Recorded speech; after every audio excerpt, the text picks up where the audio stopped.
ہندوستان اور کس کی گلی جلے گی، اور یہ بھی نہیں معلوم کہ اس آگ میں کس کس کو نشانہ بنایا جائے گا۔ میں یہ بات آپ سے اشاروں کے طور پر کہہ رہا ہوں کہ بہت چوکنا، بہت ہوشیار رہنے کی ضرورت ہے، اس لیے کہ مجھے اچھی طرح یاد ہے 1980 میں جب میں پہلی بار MLA ہوا تھا، میرے پڑوس کا ضلع مراد آباد جو تقریباً 20 کلومیٹر کے فاصلے پر ہے، کانگریس کی حکومت تھی، عید کا دن تھا، عیدگاہ کے میدان میں ایک سور داخل ہوا اور اس نے نمازیوں کے کپڑے ناپاک کر دیے۔ نمازیوں نے احتجاج کیا، گولی چلی، لوگ مارے گئے، اور بھگدڑ میں سینکڑوں بچے بچیاں جو اپنے باپ کے ساتھ عید کی خوشیاں منانے کے لیے اپنے والد کے ساتھ نماز ادا کرنے نہیں بلکہ ساتھ بیٹھنے کے لیے آئے تھے، ان کی لاشیں بچ گئیں، خون میں نہا گیا۔ اسی زمانے میں ایک بہت بڑے فلم اداکار کی کوکھ میں چوٹ لگ گئی تھی، مسز اندرا گاندھی انہیں تو دیکھنے گئی، اپنا ودیش کا دورہ منسوخ کر دیا، لیکن 2 سال تک مراد آباد کے مظلومین ہندوستان کے وزیر اعظم کا انتظار کرتے رہے کہ شاید وہ ہمارے زخموں پر مرہم رکھنے کے لیے آئیں، لیکن وہ تشریف نہیں لائیں۔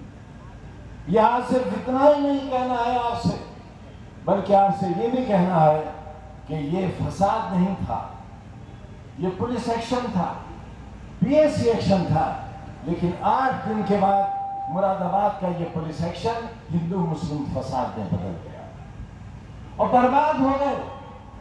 مسلمان ایکسپورٹر برباد ہو گئے، ہندو ایکسپورٹر برباد ہو گئے، اور اس بربادی کے بعد آج تقریباً 42 برس گزر گئے ہیں، زخم باقی ہیں، ناسور باقی ہے، اس کے اندر کی بدبو باقی ہے، اور مراد آباد اپنے معاشی قدموں پر پھر دوبارہ کھڑا نہیں ہو سکا۔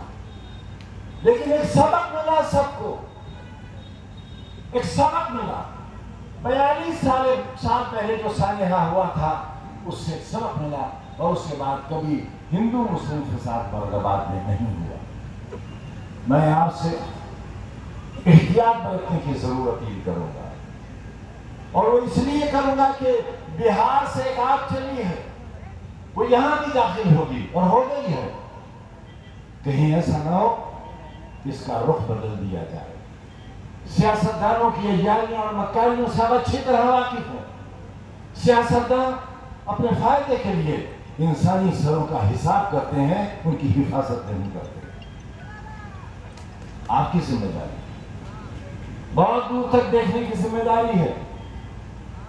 کئی روز سے مجھے اعظم گڑھ سے مختلف لوگوں کے میسیجز آ رہے ہیں، اور ان کا کہنا یہ تھا کہ میں آج کی سبھا میں نہ ہوں، اور اس لیے نہ ہوں کہ میں ناراض ہوں۔ میری ناراضگی ہو سکتی ہے، لیکن میری ناراضگی کی وجوہات وہ نہیں ہو سکتی جو کوئی خاص شخص سوچ رہا ہو۔ ہم اصولوں کی زندگی جینے والے لوگ ہیں، اور انہی اصولوں کے لیے ہم نے اپنے پورے خاندان کی اور اپنے دوستوں اور اپنے احباب کی ایک ایسی قربانی دی ہے جسے آنے والی صدیاں یاد رکھیں۔ جو ظلم ہمارے ساتھ ہوئے ہیں وہ آزاد ہندوستان میں ہی نہیں بلکہ غلام ہندوستان میں بھی نہیں ہوئے ہوں گے۔ دنیا کے قانون بدل گئے، سالیٹری کنفائنمنٹ، تنہا کوٹھی رکھنے کا قانون پوری دنیا نے بدل دیا۔ اور کیوں بدلا؟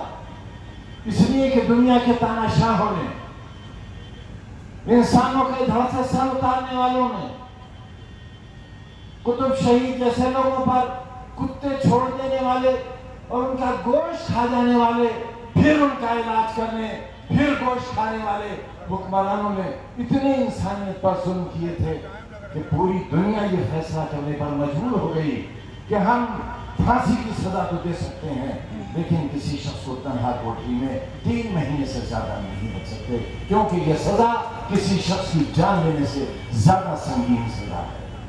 پوری دنیا کا قانون بدلا، ہندوستان کا قانون بھی بدلا، لیکن ہم وہ کم نصیب لوگ ہیں جو 27 مہینوں تک ایک 8x11 کی اندھیری کوٹری میں اس لیے رکھے گئے کہ ہم ایڑیاں رگڑ کر اپنی جان دے دیں یا اپنا ماتھا ان کے سامنے ٹیک دیں جن کے سامنے بہت لوگوں نے ٹیک دیا ہے۔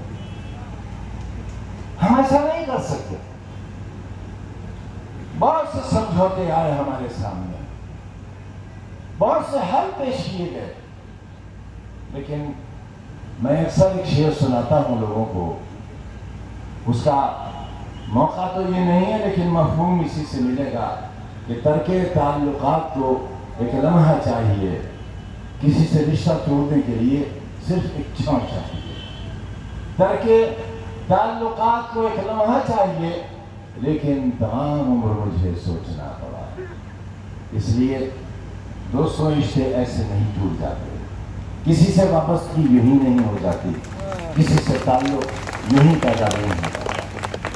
میں آپ کے پاس اپنی ان تکلیفوں کا ذکر کرنے نہیں آیا ہوں۔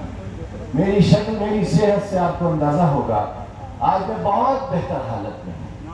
میں اپنے پیروں پر چل کر آیا ہوں، ہمت سے آیا ہوں، اپنی خواہش، اپنے جذبے کی بنیاد پر آیا ہوں، اور آپ سے یہ کہنے کے لیے آیا ہوں کہ لمحوں نے خطا کی تھی، صدیوں نے سزا پائی۔ ہمیں آج جو کچھ سزا مل رہی ہے اپنی غلطیوں کی مل رہی ہے، اپنی سیاسی خطاؤں کی مل رہی ہے، ہمارے اس نااتفاقی کی سزا مل رہی ہے۔ ہم انتظار کرتے رہے کہ ہم ایسے ہو جائیں۔ لوگ یہ سمجھتے تھے کہ جیل سے نکلنے کے بعد میں کوئی بہت بڑا انقلابی فیصلہ لوں گا، لیکن میں آپ سے بھی پوچھتا ہوں کہ اس کیفیت میں کون سا انقلابی فیصلہ لیا جاتا ہے؟ منتشر لوگوں میں کون سا انقلابی فیصلہ لیا جاتا ہے؟ پہلے متحد ہو کر دکھاؤ اور پھر کسی انقلابی فیصلے کی مجھ سے امید کرو۔ میں آپ کے اتحاد کے لیے آیا ہوں، ایسا اتحاد نہیں جو کسی کے لیے تکلیف کا باعث بن جائے، ایک ایسا اتحاد جس میں آپ کی بقا کا ایک سندیش چھپا ہوا ہے، ایک پیغام چھپا ہوا ہے۔ سرکار نہیں بدل جائے گی، رامپوری اعظم گڑھ کا چناؤ ہارنے یا جیتنے سے حکومت نہیں بدل جائے گی، لیکن یہ احساس ہو جائے گا کہ ملک کے لوگ کیا سوچ رہے ہیں، کس طرف ان کا احساس رواں ہونے لگا ہے، یہ ضرور احساس ہو جائے گا۔ میرے عزیزوں، ہم بھی شکرو ہیں، ہم نے خود کہا ہے کہ ہم بھی شکرو ہیں، کسی دوسرے نے نہیں کہا ہم کو۔ جب دوسرے کہتے تب بات اور ہوتی، ہم خود میں اپنے مونیا میں ڈوبن رہے۔